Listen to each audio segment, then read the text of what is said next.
Storytime at Home, presented by the Cincinnati and Hamilton County Public Library. Hello, library friends. Today, Mr. Kelwin, also known as Mr. Kiwi, will be reading to you Lost in the Library, a book by Josh Funk and Stevie Lewis. Early one morning, while all New York slept, night was transforming to dawn. Silence filled all of Manhattan, except Fortitude woke with a yawn. Patience. Good morning, he said from his plinth, but Patience was nowhere in sight. He entered the library's grand labyrinth when no one was watching last night.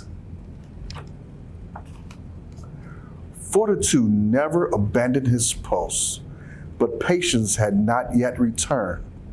As sunlight ascended across the East Coast, Fortitude grew quite concerned.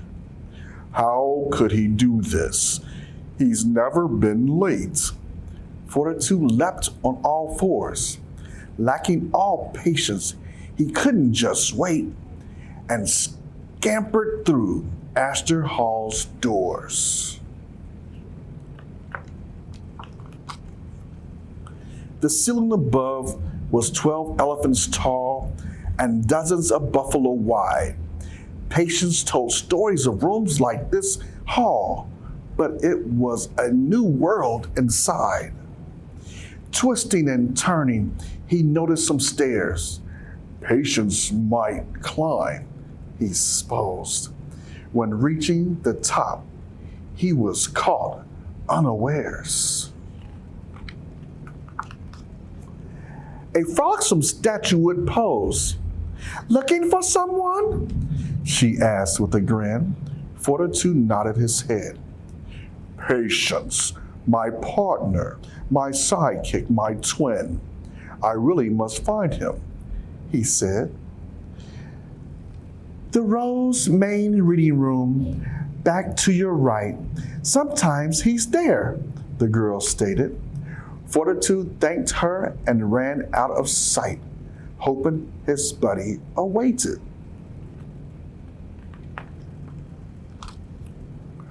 Over and under the tables and chairs, Fortitude looked high and low. Searching the shelves, on the walls, up the stairs, Fortitude passed to and fro.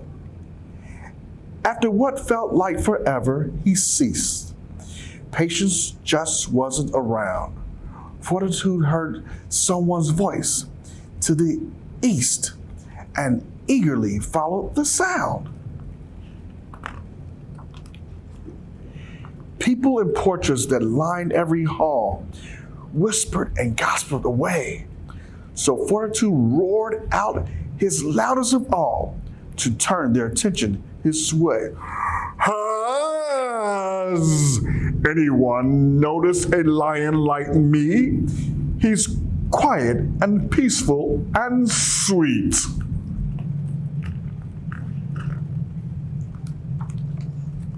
A grumpy old man said, "No, lion, but thee.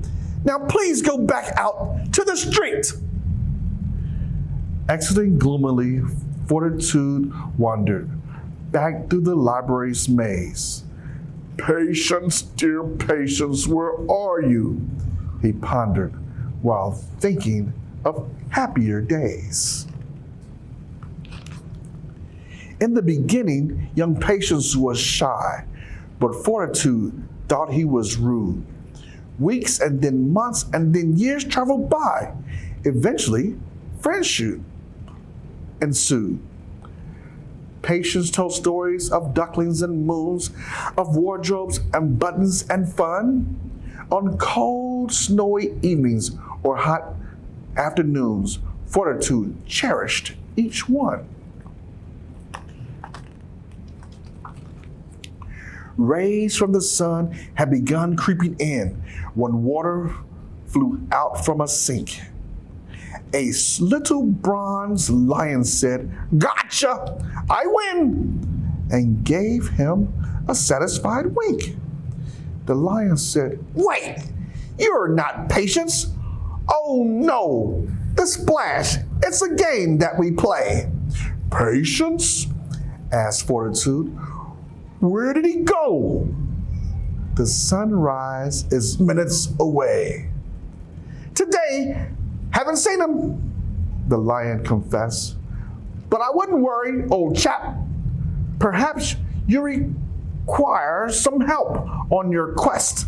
I think what you need is a map."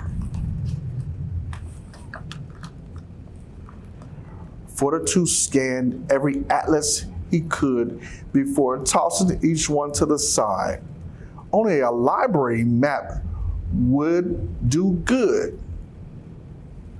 Eureka! A visitor's guide.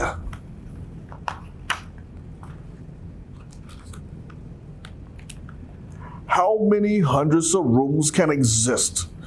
Reading the map, he was shocked. Fortitude dashed to the places he missed, except to the doors that were locked.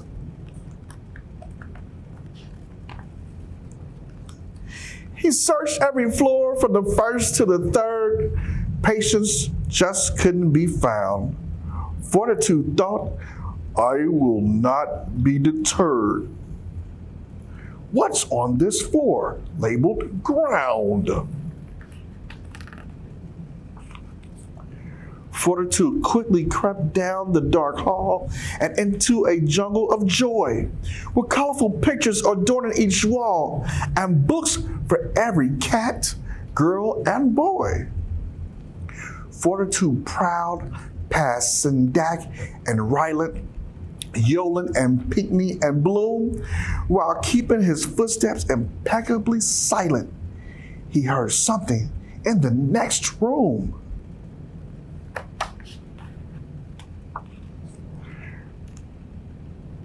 "Patience?" said Fortitude. "What are you doing?" But Patience stood still as a stone. "The sun's almost rising. The pigeons are cooing. You got to get back to your throne." "Just one more paragraph," Patience declared. Then something caught Fortitude's eye. There lay the stories that Patience had shared. The monkeys, the pebble, the pie. "Patience, did you learn these stories for me?" Fortitude asked, but he knew. Patience just nodded and said, "Well, you see, I love sharing stories with you." The lion returned to their guard on the street, and nobody noticed they'd gone. Fortitude sat in his usual seat, and slowly the day carried on. But something was missing, though Patience was found. Fortitude still felt a need. "Patience," he said, "when there's no one around, tonight, can we sneak in and read?" The end. Woo! I hope you enjoyed the story about our friends Patience and Fortitude in the book Lost in the Library. Hey, whenever you get a chance, get lost in the library. This is your friend Mr. Kiwi signing off. Bye! Get free books in the mail. Sign up today. Go to Ohio Imagination Library.org to find out more.